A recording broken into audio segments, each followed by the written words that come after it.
오늘 증거할 말씀입니다. 마태복음 26장 1절에서 14절 말씀입니다. 예수께서 이 말씀을 다 마치시고 제자들에게 이르시되 너희의 아는 바와 같이 이틀이 지나면 유월절이라 인자가 십자가에 못 박히기 위하여 팔리우리라 하시더라. 그때 대제사장들과 백성들의 장로들이 가야바라 하는 대제사장의 아문에 모여 예수를 궤계로 잡아 죽이려고 의논하되 말하기를 민요가 날까 하노니 명절에는 말자 하더라. 6절 예수께서 베다니 문둥이 시몬의 집에 계실 때에 한 여자가 매우 귀한 향유 한 옥합을 가지고 나와서 식사하시는 예수의 머리에 부으니 제자들이 보고 분하여 가로되 무슨 의사로 이것을 허비하느뇨. 14절 그때 12 중 하나인 가롯 유다라 하는 자가 대제사장들에게 가서 말하되 내가 예수를 너에게 넘겨주리니 얼마를 주려느냐 하니 그들이 은 30을 달아주거늘 저가 그때부터 예수를 넘겨줄 기회를 찾더라. 아멘. 4차 십자가 대속 예고. 지금 예수님이 호산나 호산나 예루살렘에 입성을 해갖고 3일째 화요일에 긴 설교를 마치고 내가 십자가에서 이틀 있으면 죽을 거다.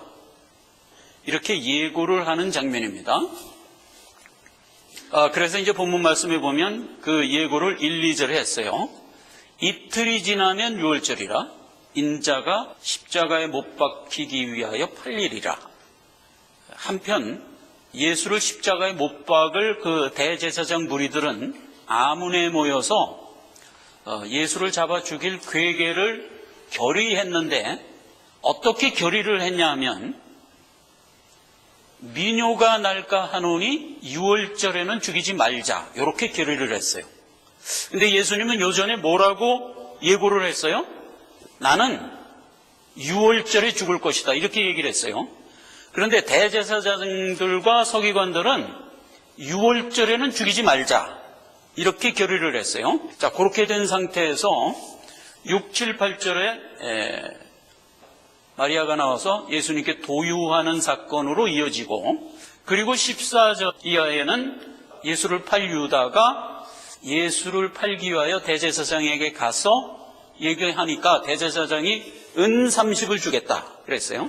그래서 그 은 30을 받아갖고 그때부터 예수를 죽일 궤계를 생각하기 시작했다. 이렇게 된 얘기입니다. 아문 결의를 했다 하는 얘기가 나와요. 여러분 미국 사시는 분들은 아문이 뭔지를 다 아세요. 루프레스 공간이에요. 지붕은 없고 벽만 이렇게 됐는데 집에 연해서 이렇게 돼 있어요. 저택 같은 그런 데 가면 그 아문이 꼭 하나씩 있어요. 그런데 이제 대제사장 집에 아문이 있었던 것 같아요. 거기서 대제사장 무리들이 모여갖고 결의를 했어요. 어떻게 결의했다? 유월절에는 민요가 날까 하노니 죽이지 말자 이렇게 결의를 했어요. 그 다음에 이제 마리아의 도유 사건이 나오는데 이 마리아의 도유 사건은 지금 있는 이 시간에 이루어진 일이 아닙니다. 마태 기자가 살짝 원형해서 여기다 기록한 것뿐이에요. 그러면 마리아의 도유 사건은 언제 있었냐? 종료주일 고난주간 하루 전 토요일에 예루살렘 입성하기 전날 있었어요. 그 얘기는 어디 기록되어 있냐면 요한복음 12장에 기록되어 있어요. 그거를 제가 잠깐 읽겠습니다. 요한복음 12장 1절에 유월절 엿새 전에 예수께서 베다니에 이르니 이곳은 예수께서 죽은 자 가운데 살리신 나사로가 있는 곳이라 거기서 예수를 위하여 잔치할세 마리아는 지극히 비싼 향유 곧 순전한 나드 한 근을 가져다가 예수의 발에 붓고 그랬더니 이제 그걸 보고 제자 중 하나인 가롯 유다가 아니 그 300데나리씩이나 되는 비싼 거를 그렇게 허비하냐? 이러고 불평을 했다는 얘기로 됐던 얘기예요. 이 얘기를 오늘 십자가 4차 예고를 하는 가운데 마태 기자가 끌고 들어온 거예요. 그러니까 지금 있는 일이 아니라 4일 전에 있었던 얘기를 끌고 들어온 거예요. 그렇게 해갖고 그때 가롯 유다는 예수님에게 300데나리면 요즘 가치로 3만 불 정도 되는 겁니다. 3만 불 정도 되는 거액을 일시에 허비하냐? 이런 그 짓을 왜 하냐? 이렇게 해갖고 불평을 하고 그 마음이 그대로 이어져서 예수를 팔 생각을 갖고 대제사장 집으로 간 거예요.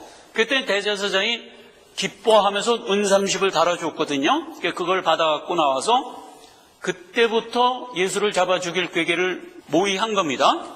그래서 그 얘기를 연결하기 위하여 마리아의 도유 사건을 끌고 들어온 겁니다. 마리아의 도유 사건은 무슨 의미라고 뒤에 있었죠? 가난한 자들에게 3만 불을 갖다 쓰지 왜 허비하느냐 이렇게 얘기하는데, 가난한 자들은 너희 그 곁에 항상 있고 나는 이때뿐이다. 마리아가 내 장사를 예비한 것이다. 이렇게 된 거고요. 그 다음에 또 하나는 이 도유 사건은 갈릴리 사역 때 한 번 또 했었죠. 그때는 어떻게 교훈했었죠?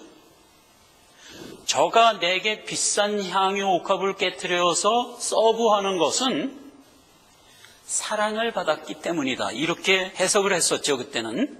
자, 그럼 보세요. 예수께로부터 사랑을 받은 자는 어떻게 된다고? 그때 교훈이 많이 사랑받은 자가 많이 사랑한다고요. 그럼 사랑이 뭘까요? 세상에서 얘기하는 사랑 얘기하는 게 아니에요. 성경에서 사랑은 예수께 사랑을 받은 자가 예수께 사랑을 하는 거예요. 그걸 얘기하는 거예요. 자, 그러면 예수께 사랑을 받고 그래서 내가 예수님을 사랑하는 걸 뭐라 그러죠? 구원이라고 그런단 말이에요. 그걸 구원이라고 그런단 말이에요. 이게 굉장히 중요한 거예요. 우리가 예수께 사랑을 받지 않는 한 우리는 구원받을 수가 없는 겁니다. 그리고 우리가 구원을 받았다면 어떻게 되죠? 우리는 예수를 사랑할 수밖에 없습니다. 그 얘기는 요한복음 14장에 나중에 이제 다락방 설교를 예수님이 이제 할 건데, 그 다락방 설교 때 사랑에 대한 얘기를 읽겠어요. 요한복음 14장 23절에 예수께서 대답하여 가로되 사람이 나를 사랑하면 내 말을 지키리니 내 아버지께서 저를 사랑할 것이요. 우리가가 뭐예요 여기서? 성삼위 하나님. 성삼위 하나님이 저에게 와서 거처를 저에게 하리라. 이게 구원받은 우리의 실상이라고요. 우리가 예수로부터 사랑을 받아서 그래서 우리가 그 사랑을 갖고 예수를 믿으면 이 말이거든요. 예수를 사랑한다는 것은 예수를 믿으면 이 말이거든요. 그러면 어떻게 된다? 하나님이 내 안에 들어와 거한단 말이에요. 그래서 우리는 하나님이 거하는 성전, 즉 교회가 되는 거라고요. 그걸 총칭해서 뭐라? 구원. 그렇죠? 그러니까 지금 마리아의 도유 사건은 구원받은 자의 당연한 행보라고요. 당연한 행보요.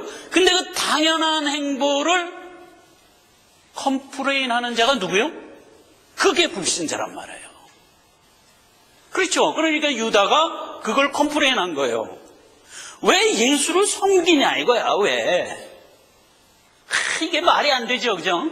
왜 예수를 섬기냐 이거야. 그게 불신자의 가장 두드러진 불신의 모습이라고요. 모든 불신자를 다 보세요. 왜 예수 믿냐 이거야, 왜? 언제나 이렇게 나오는 거예요. 그러니까 이제 우리가 얼마나 복받은 것을 여기서도 다시 한번 증명이 되는 거예요. 그래서 가롯 유다를 설명하면서 이 도유 사건을 끌고 들어온 거예요. 가롯 유다는 하나님을 사랑하지 않는 불신자라는 얘기를 이 도유 사건이 머금고 있는 내용에 결부를 시킨 거예요. 그리고 가롯 유다는 왜 허비하느냐? 다른 말로 무슨 얘기? 왜 예수를 섬기냐? 이렇게 따진 것이 이어져서 결국 어디까지 가요? 예수를 파는 데까지 갔다 이거예요. 그 얘기를 하려고 마태가 끌고 들어온 겁니다. 자, 이렇게 된 기본을 우리가 가지고 오늘 이 말씀으로 들어가자. 4차 십자가 예고는 이미 3차를 했어요. 그죠? 근데 우리가 이제 다 살펴봤지만 한번 살짝 리뷰를 합시다. 3차 갈릴리 사역 때 가이사랴 빌립보에서 그때 처음 했어요. 그때 내가 십자가에 못 박혀 죽을 것이다 라고 한 것은 무슨 목적 때문에 했다고 예수님이? 너희는 거듭나서 영화로운 내 자녀가 될 것이다 라는 거 설명하려고 1차 십자가 대속 얘기를 한 거예요. 그래서 어디로 갔어요? 그걸 보여주기 위해서 변화산으로 갔죠.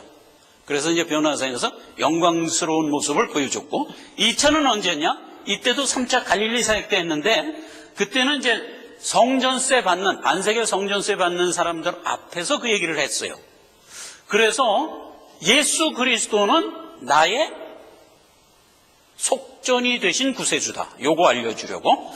그 다음에 이제 3차 때는 언제 했냐면은 후대 유대 사역 때죠. 그러니까 지금 고난주간 바로 전에 유대에서 사역할 때 그때 했는데, 내가 왜 십자가에 못 박혀 죽냐? 천국에 가서 너희를 큰 자 되게 하려고.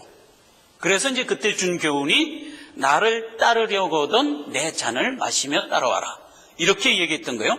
그래서 천국에서 큰 자 되는 것은 이 땅에서 섬기는 자가 돼야 천국에 가서 큰 자가 된다라고 교훈했던 거. 그리고 이제 여기 와서 4차 십자가 대속을 예고한 겁니다. 자, 그러면 오늘 십자가 대속을 예고한 것은 무슨 목적이냐? 결론부터 얘기하는 겁니다. 첫째, 구원은 하나님의 절대 주권이다. 요거 알려주려고. 그 다음에 둘째, 성찬 예식을 우리에게 남기려고. 그래서 이 두 가지를 살펴봐야 되는데, 성찬 예식 부분은 다음 시간에 살펴볼 거예요. 오늘은 하나님은 절대 주권으로 우리를 구원했다 하는 이 부분으로 들어가 보자 하는 겁니다. 자, 4차 십자가 예고는 요한복음에도 한번 기록을 했어요.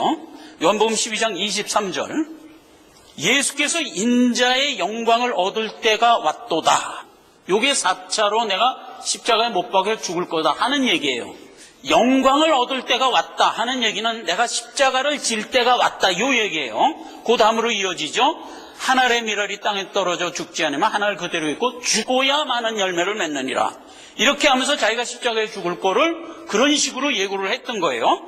그러면서 너희는 한 알의 밀알처럼 나를 섬기는 자가 되라. 이렇게 이제 교훈을 이어줬고요. 그리고 계속해서 27절에 내가 이때를 위하여 왔다. 그러면서 하나님께는 기도를 어떻게 하죠? 하나님 할 수 있으면 이때를 면하게 해 주십시오 라는 기도를 더불어 하죠. 그래서 우리는 주를 믿는 삶이 고난의 삶일 수 있어요. 예수님처럼 고난의 삶일 수 있어요. 그래서 우리는 하나님께 어떻게 기도할 수 있나요? 하나님, 이 고난을 하감해 주옵소서. 이렇게 기도할 수 있어요. 그렇게 기도해야 돼요. 우리가 예수 믿는 사람이 다 고난 속에서만 헤매게 안 해요. 예수님이 그렇게 기도하라고 우리에게 일부러 이 교훈을 하는 거예요. 나는 십자가에 못 박혀 죽을 거지만 그럼에도 불구하고 예수님은 어떻게 기도를 했어요? 이 잔이 나에게서부터 떠나가게 하옵소서. 항상 이렇게 기도를 하는 거예요. 왜? 우리 들으라고. 너희도 신앙생활을 하면서 고난 중에 있을 때 그렇게 기도하라 이거예요. 그러면 하나님이 넉넉히 감당할 수 있도록 챙기면서 이끈다. 이 얘기예요. 그러나예요. 예수님은 내가 이때를 위하여 왔나이다. 십자가를 지러 왔나이다. 그렇게 예수님이 4차 십자가 예고를 영적으로 해줬어요. 그랬더니 하나님이 화답을 했어요.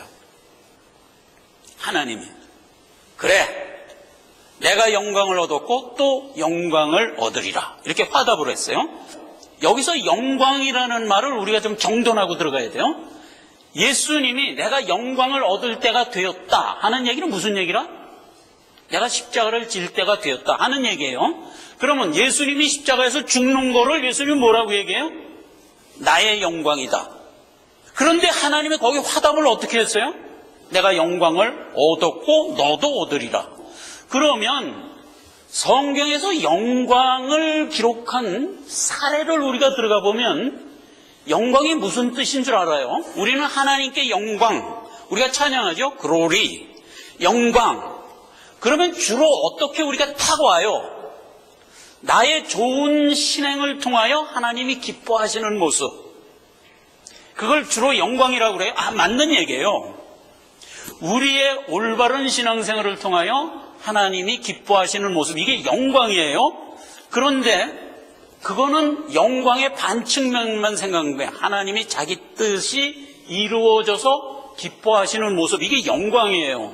그러면 하나님의 뜻이 이루어지는 모습이 우리가 바른 신행을 하여 기뻐하는 측면만 있을까? 아니요.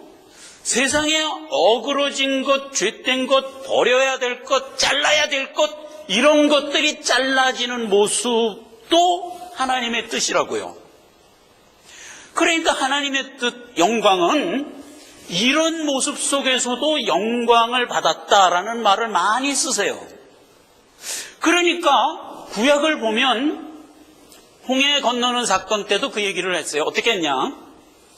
바로가 이스라엘 백성들을 뒤쫓아와서 이스라엘 백성들을 죽이려고 하는 것으로 바로가 나의 영광을 드러내리라. 이렇게 얘기를 한다니까. 그럼 그게 무슨 뜻이에요? 바로가 내 백성에게 대적함을 보이고 환난을 주고 하는 모습으로 세상이 압박을 가하는 것이 하나님의 뜻이라니까.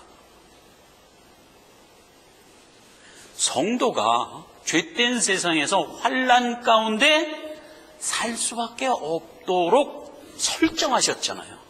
왜? 거기서 자라게 하려고. 그러니까 바로가 우리에게 위해를 가하는 것이 하나님의 뜻이겠어요? 아니겠어요? 뜻이라니까. 그러니까 그걸 일컬어 저 바로가 저놈이 내 영광을 드러내지, 이렇게 얘기를 하신단 말이에요.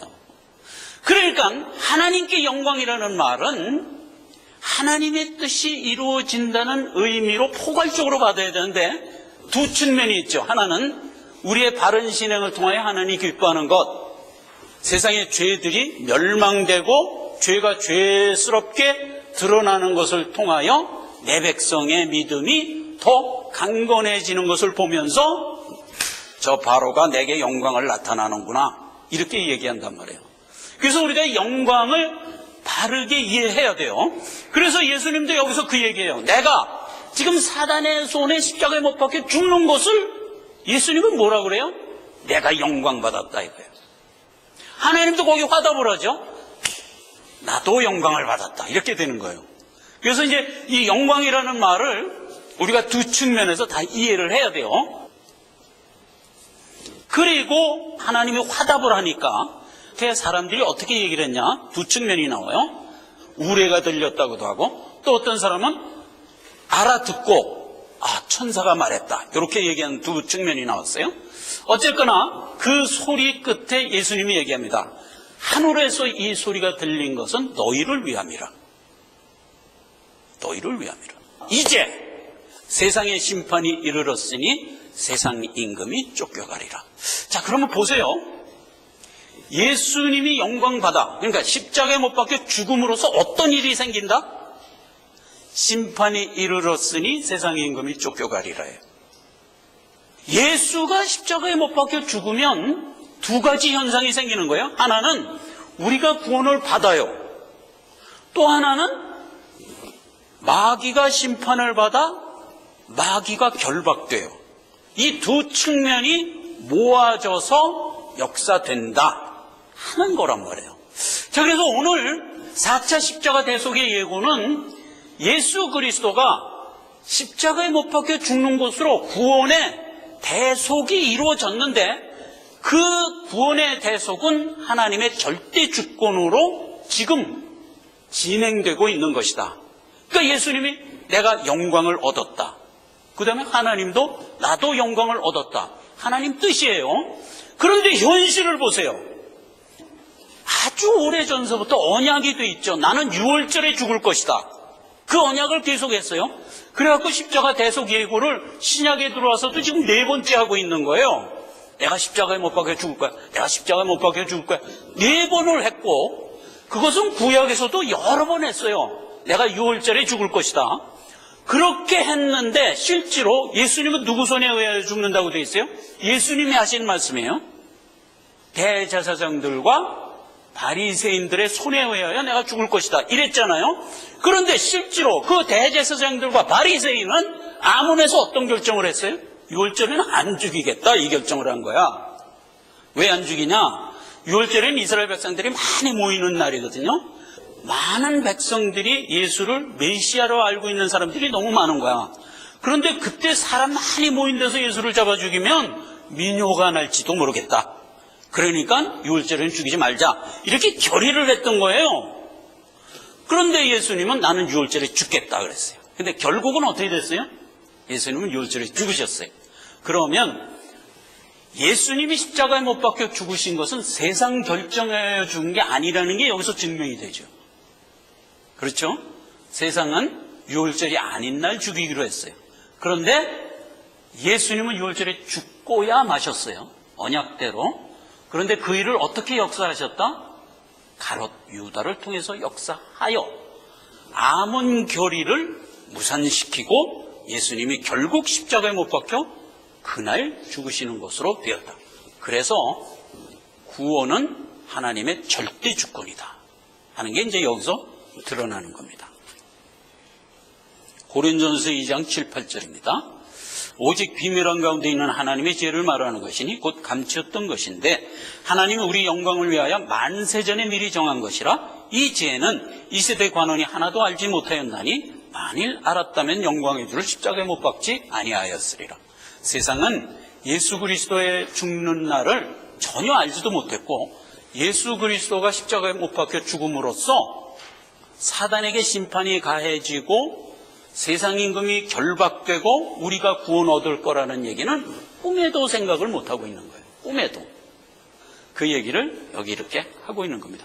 그러나 하나님은 이것을 만세전부터 예고하고 계속 언약 가운데 우리에게 교훈하다가 마침내 십자가에 못 박혀 죽는 것으로 구속을 이룬다 하는 얘기예요. 예수가 십자가에 못 박혀 죽는 얘기를 그 성경 구절을 계속 보면 사단이 예수를 밟기 위하여 발꿈치를 뚫었다 하는 것으로 표현된 얘기가 많아요. 그 표현된 얘기를 잠깐 봅시다. 오늘 읽은 본문 말씀이 이제 마태복음 26장이잖아요. 계속 읽어보면 마태복음 27장에 이렇게 기록되어 있어요. 유다가 예수를 파는 장면을 기록했어요. 유다가 은을 성소에 던져놓고 물러가서 스스로 목매어 죽었다. 그리고 6절입니다. 대제사장들이 그 은을 거두어 가로되 이것은 핏값이라 성전고에 넣어둠이 옳지 않다 하며 의논한 후 이것으로 토기장에 밭을 사서 나그네의 묘지를 삼았으니 그러므로 오늘날까지 그 밭을 피밭이라 일컫느니라. 이에 선지자 예레미야로 하신 말씀이 이루었나니 일러스되 저희가 그 정가된 자 곧 이스라엘 자손 중에서 정가한 자의 가격 곧 은 30을 가지고 토기장에 밥값을 주었으니 이는 주께서 내게 명하신 바와 같다 하였더라. 은 30을 가롯 유다가 대제사장으로서 받아서 예수를 넘겨줬어요. 그래서 예수는 결국 십자가에 못 박혀 죽었어요. 그러면 사단 입장에서 보면 성공한 거예요. 그렇죠? 성공한 거예요. 그런데 실제로는 그게 성공이 아니라 사단이 멸망을 당한 거예요. 그래서 심판이 이르러서 세상 임금을 결박하는 것으로 해서 이 일이 된 거예요. 영적 내용으로 들어가 보면 예수님은 사망의 자리까지 내려가신 것뿐인 거예요. 사망의 자리까지 내려가시는데 그러려니까 죽어야 됐어요. 사단으로 하여금 자기를 죽게 하고 자기는 사망의 자리까지 내려가서 사단의 본진을 격파하고 거기에 볼모 잡혀있는 내 백성을 다 늑탈하여 끄집어내온 것, 이걸 전체적으로 십자가 대속의 역사다 말이죠. 그래서 십자가 대속의 역사를 보면 두 측면으로 우리가 볼 수가 있어요. 한 측면은 사단이 성공한 모습, 또 한 측면은 사단이 완전히 멸망하여 실패한 모습, 이렇게 두 측면으로 갈리게 되는데 원래 영적 내용은 사단은 실패한 모습이에요. 그래서 우리는 알지요, 이걸. 십자가는 승리다. 이렇게 우리는 알지요. 왜냐하면 사단을 격파하고 거기에 볼모 잡혀 있던 내 백성을 구원해내는 이 일이기 때문에 십자가는 승리예요. 그럼 십자가의 승리를 어떤 모습으로 했냐? 사단에게 못 박혀 죽는 모습으로 했다고요. 그래서 십자가를 보면 사단이 승리한 것 같은 모습 하나, 또 하나는 사단이 완전히 멸망된 모습, 이렇게 두 측면으로 묘사가 돼요. 시편 41편 9절 이하에 보면 나의 신뢰하는 바 내 떡을 먹던 나의 가까운 친구도 나를 대적하여 그 발꿈치를 들었나이다. 주여 긍휼히 여기사 보복하옵소서. 보복하옵소서. 주께서 나를 기뻐함으로 원수가 멸망하리이다. 이렇게 연결되는 거예요.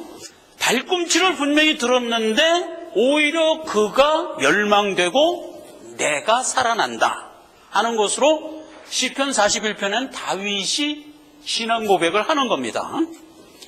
요한복음 13장 18절에는 내가 너희를 다 가리켜 말하는 것이 아니라 내가 나의 택한 자가 누구인 줄 알미라. 그러나 내 떡을 먹는 자가 내게 발꿈치를 들었다 한 성경 말씀을 응하게 하려 함이라. 그래서 예수님이 12제자를 택할 때 그 중에 하나는 마귀다 그랬잖아요. 그 말이 어디 있어요? 요한복음 6장 70절에 있어요. 내가 12제자를 택했는데 그 중에 하나는 마귀다. 왜? 하나님이 마귀를 택하여 이때를 위하여 예비한 거예요. 그렇죠? 십자가 대속에 죽기를 위하여 예수가 유다를 택하는 거예요. 마귀를. 그래서 마귀로 하여금 이 일을 하게 했어요. 그러면 유다가 예수를 은삼십을 주고 팔은 것은 누구 뜻이었을까? 하나님 뜻이란 말이에요. 하나님이 구속사를 이끌어 가려고 엮으신 하나님의 의도다 말이죠. 그 얘기가 구약에 있단 말이에요. 구약에. 예수가, 여러분, 이거 참, 내가 어떻게 얘기를 해야 할지 모르겠어. 자, 봐세요.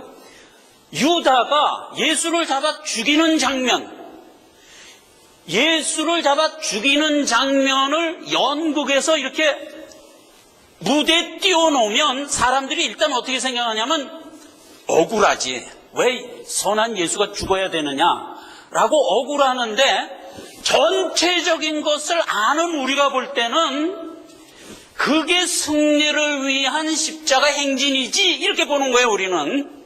그러니까 은삼십을 받고 예수를 대제사장에게 팔고 하는 이 모든 일이 하나님의 의도 안에서 지금 연출되고 있다 이렇게 보는 거예요. 누가? 우리는. 자, 그래서 예수님이 십자가에 못 박혀 죽는 장면을 띄워놓고, 장면에 띄워놓고, 구약 얘기하는 겁니다. 띄워놓고 스가랴 선지자가 나레이션을 펴요.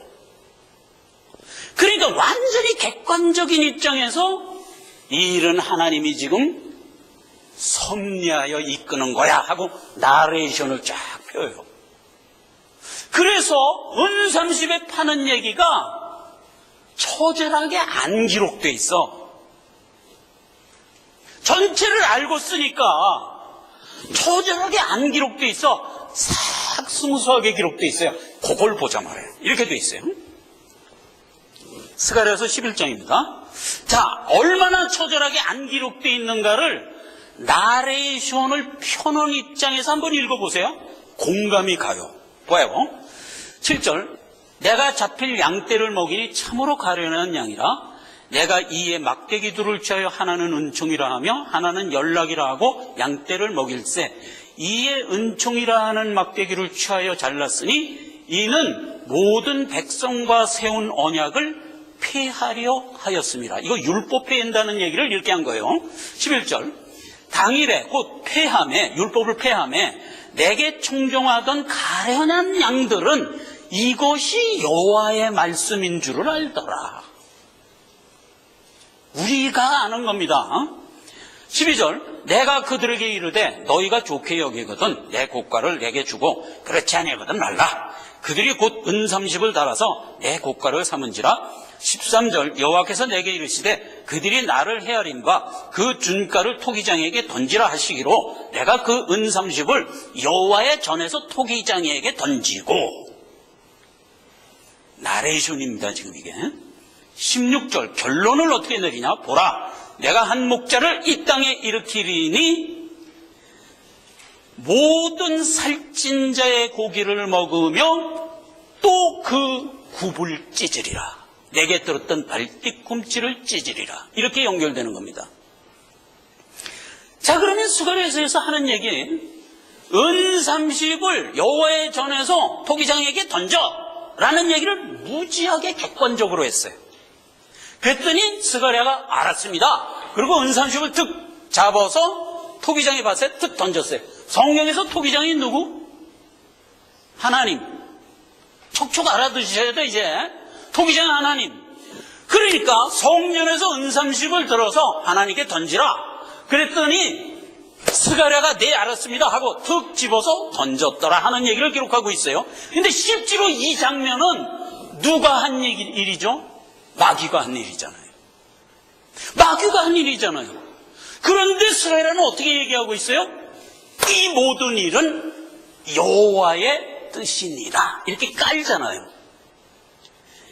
즉 십자가 대속은 하나님의 절대 주권으로 우리에게 베풀고 있는 은혜다 말이에요. 은혜다 말이에요. 은혜. 다윗은요, 누구의 표상으로 성경에 등장하죠? 예수님의 표상으로 등장하죠. 그래서 마태복음에 보면 아브라함과 다윗의 족보라 그러면서 쭉 예수까지 이어가잖아요. 그리고 왕통이 어디서부터 출발돼요? 다윗서부터 출발되고, 다윗 언약에는 내게서 영원히 왕이 끊이지 않아 마침내 메시아가 나오리라, 이렇게 예언된 거잖아요. 그러니까 다윗의 왕통은 메시아의 왕통에 대한 상징이. 그러니까 성경에서 다윗 그러면 언제나 메시아의 행보를 모형으로 대변하고 있어요. 다윗의 행보가 그렇게 되어 있는 거예요.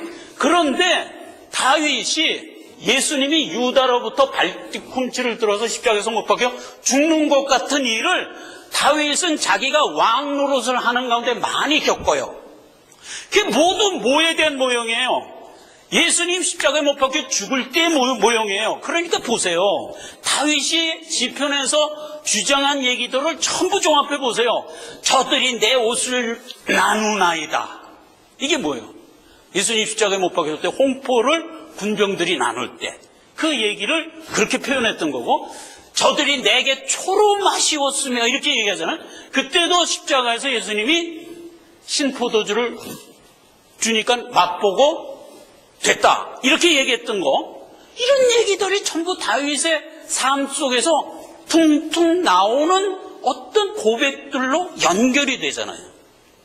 발뒤꿈치를 들었다 하는 부분 한번 볼까요? 시편 41편에 그 얘기예요. 다시 봐요. 나의 의로 하는 바 내 떡을 먹던 나의 가까운 친구도 나를 대적하여 발뒤꿈치를 들어나이다 그랬잖아요. 실제로 다윗은 이게 어떤 사건 끝에 이 말을 했는지 아세요? 아히도벨 사건이에요. 자, 뭐예요? 아히도벨이 어떤 사람이냐? 다윗의 가신이었어요. 내 떡을 먹는 자였어요. 그런데 다윗의 아들 압살롬이 자기가 왕이 되려고 아버지한테 모반을 했어. 그래갖고 이제 아버지를 죽이고 자기가 왕이 되기 위해서 전쟁을 벌인 거예요. 그렇게 됐을 때 아히도벨, 내 가신이었던 아히도벨이 압살롬에게로 배신해서 간 거예요. 근데 마침 누구 같아요? 유다 같은 거예요, 유다. 유다는 예수님의 12제자 중 하나였잖아요. 함께 떡을 먹던 자였잖아요. 그런데 배반하여 대제사장으로 간 것처럼. 그렇게 해갖고 아히도벨이 압살롬에 가서 모략을 줍니다. 자, 그 다음 장면 한번 볼까요? 아히도벨이 모략을 주는데 어떻게 주냐? 후궁을 범하라. 그래갖고 이제 온갖 수치를 줘요. 두 번째, 17장 3절에는 다윗이 지금 유리방황하고 있거든요, 쫓겨서. 그러면 유리방황하고 있을 때 급습을 해갖고 다윗만 죽이고 다윗의 가신들은 다 살려라. 그러면 온 백성이 당신을 따르리이다. 이렇게 된 거예요. 그럼 이게 뭐 같은 얘기예요? 예수만 십자가에서 죽고 예수를 따르던 추종자들은 안 죽이는 것, 그거에 대한 그림이에요. 그렇게 아히도벨이 압살롬에게 모략을 줘요. 그런데 그 모략이 어느 정도로 우수한 모략이었냐 하는 얘기가 23절에 이렇게 기록되어 있어요. 그때 아히도벨이 베푸는 모략은 하나님께 물어 받은 말씀과 방불하니라. 하나님한테 물었더니 하나님이 답변해줘서 들은 모략과 방불하다. 그러니 얼마나 우수한 모략이었어요. 그래서 아히도벨의 모략은 다윗에게나 압살롬에게나 가장 최고의 모략이었다 이 말이에요. 그래서 이대로 하면 다윗은 꼼짝없이 죽을 수밖에 없었어요. 그랬는데 다윗이 후세라는 가신을 거짓 투항을 해서 보내죠. 그래서 이제 아히도벨과 짝을 이루어 모략을 하게끔 만들어요. 그때 후세가 아히도벨의 모략을 무산시키죠. 다윗이 어떤 사람입니까? 골리앗을 죽인 사람인데 그걸 급습해서 친다고 다윗이 죽겠습니까? 괜히 우리가 당하죠. 그러지 마시고 대군을 모아서 다윗을 정정당당히 가서 격파합시다. 그리고 다윗만 죽일 게 아니라 가신들도 다 죽입시다. 이렇게 거짓 모략을 주죠, 후세가. 그러니까 이제 압살롬이 혹한 거야. 야, 이 모략이 더 나은 것 같다. 그래갖고 그 모략을 취하지요. 그리고 후세는 다윗에게 전가를 보낸 거야. 빨리 가서 다윗 보고 도망가라 그래라. 지금 아히도벨의 모략을 만약 압살롬이 취하는 날에는 다윗은 그냥 죽는다. 그러니까 빨리 도망가게 해라. 그래갖고 요단강가에 있던 다윗을 피신하게 하죠. 그래갖고 다윗이 삽니다. 아히도벨은 자기 모략이 채택되지 않은 것을 억울하게 생각해서 목매달아 죽어버렸어요. 그래서 내가 이 성경을 읽으면서 아니 참모가 자기 의견을 군주가 안 들어줬다고 목매달아 죽는 사람이 어딨냐 이 세상에. 그렇잖아요. 의견을 내세우면은 그 의견대로 할 수도 있고 안 할 수도 있는데 아니 그렇다고 목매달아 죽나? 이건 좀 더 과장됐는데 하는 생각을 쓱 했어요. 그런데 보니까 이게 유다의 모형이었다고요. 목매달아 죽어야만 되는 거예요. 유다도 은30에 예수를 팔고 양심의 가책을 와서 목매달아 죽었잖아요. 자, 위에 봐요. 아히도벨이 자기 모략이 시행되지 못함을 보고 목매달아 죽음에. 마태복음 27장 58절. 유다가 은을 성소에 던져놓고 물러가서 스스로 목매달아 죽음에. 그래서 사단은 실패하는 거예요. 실패. 유다의 모략을 볼까요? 이틀이 지나면 유월절과 무교절이라 대제사장과 서기관들이 예수를 괴계로 잡을 방책을 구하여 가로되 민요가 날까 아니니 명절에는 말자 하더라. 이걸 누가 뒤집어요? 유다가 뒤집는다니까. 12 중에 하나인 가롯 유다가 예수를 넘겨주려고 대제사장들에게 가매 저희가 듣고 기뻐하여 돈을 주기로 약속하니 유다가 예수를 어떻게 넘겨줄 기회를 찾더라 해갖고 유다가 어떻게 찾아요?